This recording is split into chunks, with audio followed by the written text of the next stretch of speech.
Uma tragédia anunciada. É o que, na minha opinião, está ocorrendo na Ucrânia.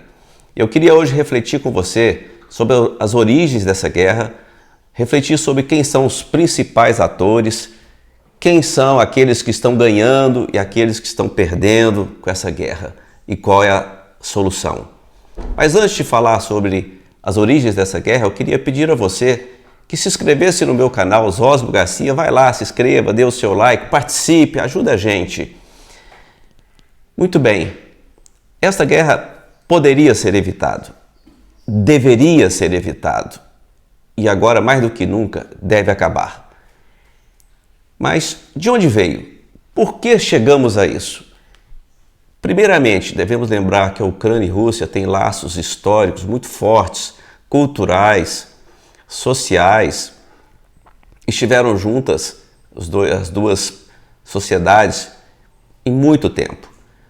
Mas eu queria começar a falar sobre 1945, fim da Segunda Grande Guerra Mundial, momento em que surge o que a gente chama de Guerra Fria, uma guerra que não chegou a vias de fato, mas colocou em lados opostos o Ocidente, liderado pelos Estados Unidos, uma das superpotências mundiais, e a outra superpotência, a União Soviética, do outro lado, liderando o lado comunista. Fazia parte, então, do que se chamou de cortina de ferro, ou os países comunistas, boa parte da Europa, a começar pela Alemanha, que foi dividida ao meio. Então ficamos com a Alemanha ocidental capitalista e do lado dos Estados Unidos, e a Alemanha oriental. Além disso, outros países como Bulgária, Romênia, Hungria, Albânia, diversos países que se aliaram à União Soviética, faziam parte do que se chamava de cortina de ferro. Em 1949, ocorre um fato muito importante, que é a formação da OTAN, Organização do Tratado do Atlântico Norte. E para que você não se confunda, é uma aliança militar, é uma aliança destinada a defender os países que dela faziam parte. E a lógica era o seguinte: se algum dos países que faziam parte da OTAN fosse atacado, todos os países que faziam parte da OTAN deveriam entrar na guerra a favor desse país. Como resposta a essa aliança ocidental, em 1955, os países comunistas celebram o Pacto de Varsóvia, exatamente nos mesmos termos, para fazer frente à OTAN. A Guerra Fria seguiu e o mundo seguiu num período de prosperidade muito grande, especialmente para o lado ocidental, até que em 1991 a União Soviética derrete pelas suas próprias dificuldades econômicas inerentes ao que acontece no comunismo.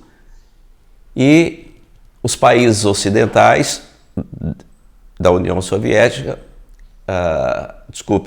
que fazia parte do Pacto de Varsóvia, saem do Pacto de Varsóvia e a OTAN rapidamente avança sobre esses países e faz a adesão de todos eles. Então, Romênia, Hungria, Bulgária, Polônia, todos eles passaram a fazer parte da OTAN.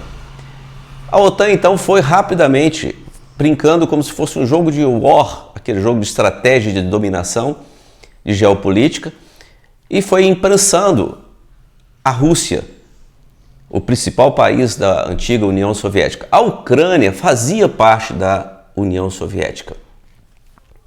E acontece um fato importantíssimo no ano de 2014. Havia um governo liderado por um presidente chamado Viktor, e ele era pró-Rússia, ele atendia os desejos do governo russo. Só que por uma manifestação popular ele foi retirado do poder e é eleito em seguida Volodymyr Zelensky, o atual presidente, totalmente contrário à Rússia.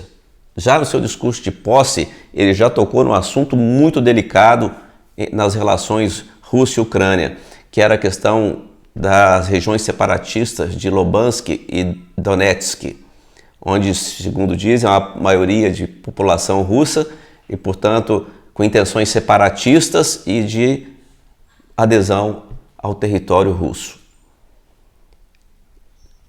Zelensky vai mais longe e propõe a adesão da Ucrânia à OTAN. A OTAN, na minha opinião, de forma assodada e arrogante, sem se preocupar com as consequências, porque era previsível que a Rússia ia ficar revoltada, ela aceita aquela proposta e diz que quem quiser entrar para a OTAN pode entrar. Ou seja, cercando definitivamente a Rússia, tanto do lado oriental, onde a Rússia já faz divisa com o Canadá e os Estados Unidos, quanto agora do lado ocidental, com a adesão da Ucrânia. Outra coisa importante, a Ucrânia sempre foi para a Rússia uma área muito importante, porque foi por conta da existência da Ucrânia que a Rússia conseguiu derrotar Napoleão Bonaparte, que tentou invadir a Rússia, como também Hitler, na sua investida ao território russo. Foi através dos 1.600 quilômetros que separa o restante da Europa da Rússia que a Rússia conseguiu derrotar essas duas guerras. Então, esse é o contexto dessa guerra. Isso é que explica o porquê que Vladimir Putin, que é um antigo agente da KGB, lidera um governo autoritário, não é mais um país comunista, mas é um governo autoritário, as estruturas de poder se mantiveram. Putin, no seu pensamento, não tinha outra solução, ele avisou e ele fez.